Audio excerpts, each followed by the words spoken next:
గోవర్ధన్ గారు కూడా ఉన్నారు కాబట్టి వారు సమాధానం చెప్పాలి దీనికి. సార్, సినిమా వాళ్ళు పిలిస్తే అభిమానులు, సినిమా వాళ్ళు పిలకపోయినా వస్తారు. సినిమా హీరో వస్తున్నాడా, చిన్న సినిమా హీరో అయినా సరే. ప్రసాద్ గారు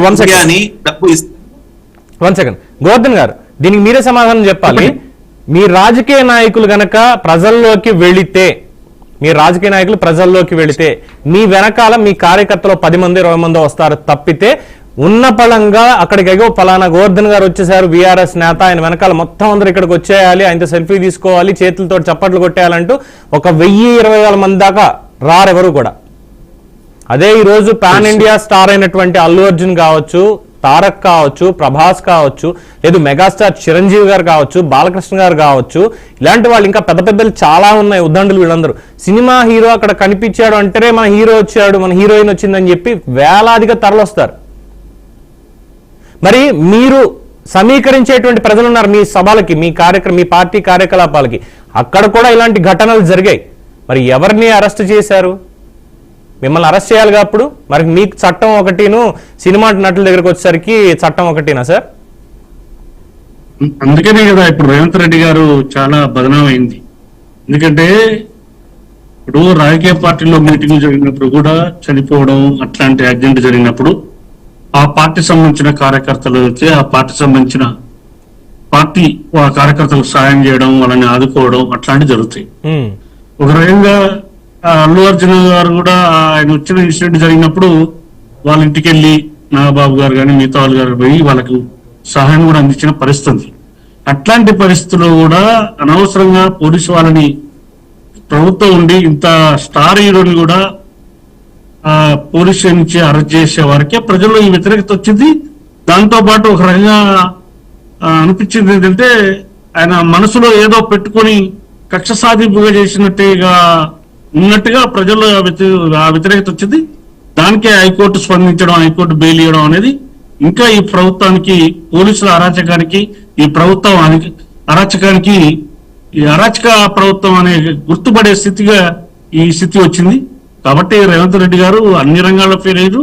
ఈ సినిమా పరిశ్రమలో కూడా ఆయన తీసుకునే విషయాలు కూడా ఫెయిల్ అయ్యారు అనేది నికృష్టంగా, నిస్పష్టంగా అవపడుతుంది. ఓకే, సో ఇప్పుడు సినిమా అన్న పాయింట్ దగ్గరకు వచ్చరికి, మరి మొన్నటిదాకా డ్రగ్స్ మీద ఏదైతే చెప్పారో సినిమా ఇండస్ట్రీ అంతా కూడా మాకు తరలి రావాలి, సినిమా వాళ్ళందరూ కూడా డ్రగ్స్ కి అగెనిస్ట్ గా క్యాంపెయిన్ రన్ చేయాలన్నప్పుడు చిరంజీవి గారు వచ్చారు, చిరంజీవి గారు చెప్పారు, అయింది.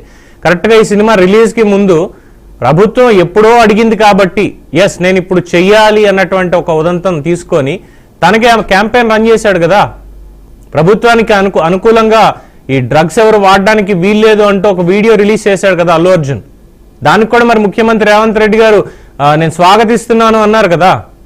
మరి ఆ కారణమైనా చూపించాలి కదా. ఇక్కడ అల్లు అర్జున్ ఏమి తనంతట తాను దిగి మధ్యలోకి వెళ్ళిపోయి ఆ మహిళని పేక మీద కాలేసి తొక్కలేదు.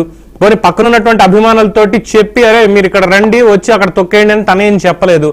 చెప్పనటువంటి సమయంలో ఆయన A11గా పెట్టేసి ఫైన్ లాంటిది వేయొచ్చు కదా. నిజంగానే అక్కడ ఆ మహిళని తీసుకురావడం, ప్రాణాలు తీసుకురావడం దేవుడి పని కూడా కుదరదు, దేవుడు కూడా చేయలేడు.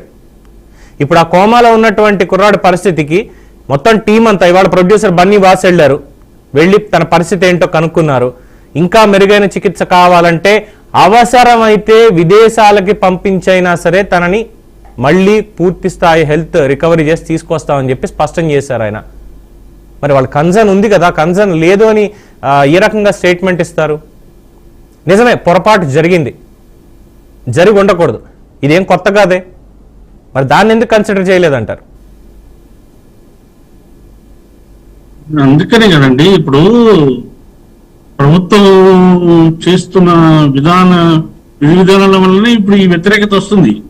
ఇప్పుడు వాస్తవంగా దీంట్లో ఇప్పుడు రాజకీయ పార్టీలు అయితే వాళ్ళు బలవంతంగా తీసుకొస్తారు, కానీ వాలంటరీగా వచ్చారు, వాలంటరీ వచ్చారు. దీంట్లో కాన్స్పిరెన్సీ లేదు. అంటే ఆమె ఏమో చనిపోవాలని కోరుకోలేదు, వాళ్ళు కాకపోతే పోలీసు వాళ్ళకు ముందే ఇల్లు ఇన్స్ట్రక్షన్ ఇవ్వడం వల్ల, ఆ పోలీసు వాళ్ళు భద్రతా లోపం వల్ల, పోలీసు వాళ్ళు ప్రికాషన్ తీసుకోవడం వల్ల ఈ సంఘటన జరిగింది తప్ప ఏదో అల్లు అర్జున్ కావాలని చేసిన సంఘటన కాదు. కాబట్టే ఈ రోజు ప్రజలలో ఇంత అడావుడిగా చేసి ఆయన అరెస్ట్ చేసి చేయవలసిన పరిస్థితి తీసుకొచ్చి రేవంత్ రెడ్డి గారు కనసాగం లేకుండా జరగలేదనేది అందరిలో తెలుస్తుంది. ఒక రకంగా సినీ పరిశ్రమను కూడా దీని అందరిలానే హైడ్రా లాగానే ప్రజలందరినీ ఎట్లయితే తన గుప్పట్లో పెట్టుకొని పెద్ద పెద్ద కంపెనీలు ఇవాళ ఎట్లయితే బ్లాక్ మెయిల్ చేస్తారో ఈ సంఘటన కూడా తీసుకొని మొత్తం సినీ పరిశ్రమ మొత్తం తన గుప్పట్లో ఉండాలనే ఆలోచన కూడా చేసినట్టుగా మొత్తం ప్రజలు భావిస్తున్న పరిస్థితి. ఇది ఒక రకంగా రేవంత్ రెడ్డి ప్రభుత్వానికి ఇది చెంపదెబ్బ. అంటే ఎలా గుప్పెట్లో పెట్టుకోవాలి అని ఎలా భావిస్తారు? ఏ ప్రభుత్వం అయినప్పటికీ కూడా ఎలా గుప్పెట్లో పెట్టుకోవాలనుకుంటారు? ఏ ఇండస్ట్రీ అయినప్పటికీ కూడా